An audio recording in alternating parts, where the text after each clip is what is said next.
Hirvilehmä on valmistanut 2 vasaa. Vasat ovat juuri syntyneet.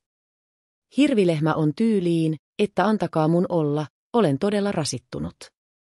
Hirvilehmää ei huvittaisi yhtään mikään, eikä se just nyt jaksaisi yhtään.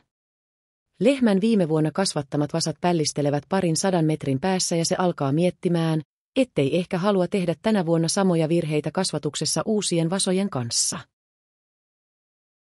Vasat ovat kuitenkin tyyliin, että meillä on todellakin nälkä.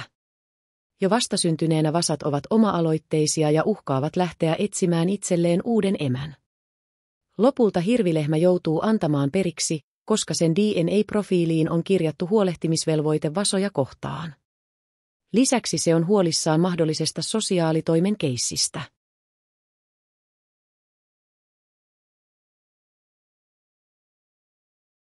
Hirvilehmä imettää aikansa ja inspiroituu viereistä tietä pitkin 382 metrin päässä kulkevien sauvakävelijämummojen äänistä.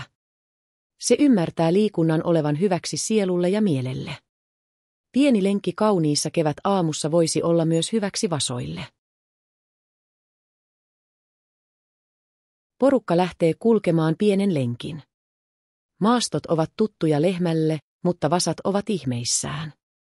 Vasat on ihan että vau ja vau, joissain kohti myös ihan, että tämä maailma on niin täynnä ihmeellisiä asioita, että ne hämmästyttää kummastuttaa pientä kulkijaa. Lehmää ärsyttää todella paljon toisen sauvakävelijämummon kälätys, joka kantautuu viereiseltä tieltä.